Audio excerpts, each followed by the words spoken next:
ଖାଇବା ପିଇବା ଶୋଇବା ବୁଲିବା ଆଉ ଆରାମଦାୟକ ଜୀବନ ଜୀଇବା ଏ ହେଉଛି ମଣିଷର ଲକ୍ଷ୍ୟ। ୟା ଭିତରେ କିଛି ବି ଏପଟ ସେପଟ ହେଲେ ଅନେକଙ୍କୁ କଷ୍ଟ ଲାଗେ। ସମସ୍ତେ ଭାବନ୍ତି ଲାଇଫ୍ ଇଜ୍ ନଟ୍ ଇଜି। ନିଜ ଜୀବନର ସହଜ ରାସ୍ତା ଟିକିଏ ବଙ୍କା ହୋଇଗଲେ ଅନ୍ୟ ଉପରେ ଦୋଷ ଲଦି ଆମେ ନିଜକୁ ଖସାଇ ନେବାକୁ ପସନ୍ଦ କରନ୍ତି। ଶତ୍ରୁ ବୋଲି ଅନ୍ୟକୁ ଭାବନ୍ତି। ଏମିତି ବି ପ୍ରତିଶୋଧ ପରାୟଣ ହୋଇ ଅନେକ ଭୁଲ ନିଷ୍ପତ୍ତି ବି ନେଇଯାଆନ୍ତି। ହେଲେ ପ୍ରକୃତରେ ଶତ୍ରୁ କିଏ? ଯିଏ ଜୀବନ ଚଲା ରାସ୍ତାରେ କିଛି ମୋଡ଼ ବଦଳାଇବା ପାଇଁ କହୁଛି, ନା ଯିଏ ଆମକୁ ରାସ୍ତା ବଦଳାଇବା ପାଇଁ ସାମ୍ନାରେ ଛିଡ଼ା ହୋଇଯାଉଛି? ଏମିତି କିଛି ପ୍ରଶ୍ନର ଉତ୍ତର ଗୋଟିଏ, ସିଏ ଆମ ଭିତରେ ଅଛି ଆଉ ଆମ ମନକୁ କଣ୍ଟ୍ରୋଲ କରୁଛି, ଯାହାର ନାଁ ଆଳସ୍ୟ। ସରଳରେ ତାକୁ ଆମେ ଅଳସୁଆମୀ ବୋଲି କହିଥାଉ, ଆଉ ଇଂରାଜୀରେ ଲେଜି।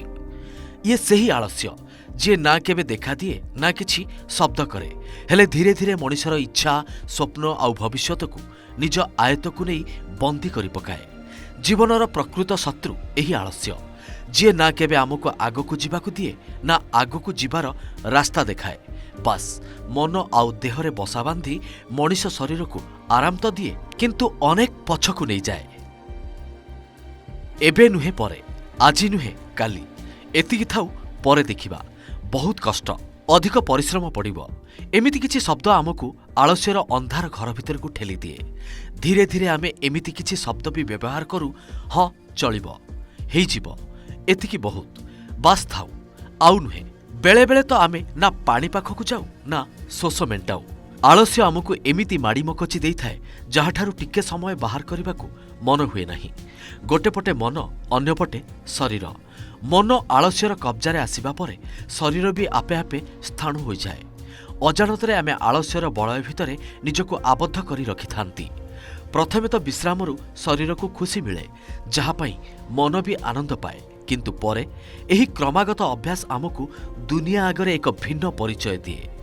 ସବୁ ସ୍ୱପ୍ନ, ସବୁ ପ୍ରତିଜ୍ଞା, ସବୁ ଆଶା ସେଇଠି ଅଟକିଯାଏ ଯେତେବେଳେ ଆମେ ଆଳସ୍ୟର ଆଲମିରା ଭିତରେ ନିଜକୁ ସାଇତି ନେଇଥାନ୍ତି। ଅନେକ ଲୋକ ଏହି ଅଭ୍ୟାସର ବୋଝ ବୋହି ବୋହି ନିଜ ମନକୁ ଚାପି ରଖନ୍ତି। ଚେତନା ଭିତରେ ବଞ୍ଚି ହୃଦୟ କଥା ଶୁଣି ମନକୁ ଜଗାଇ ପାରିଲେ ଶରୀର ଆପେ ଆପେ ଆଗକୁ ଗତି କରେ। ନିଜ ଭିତରେ ଥିବା ଶତ୍ରୁକୁ ମାରି ଆଳସ୍ୟରୁ ମୁକ୍ତ ହେବା ମଣିଷର କର୍ମ।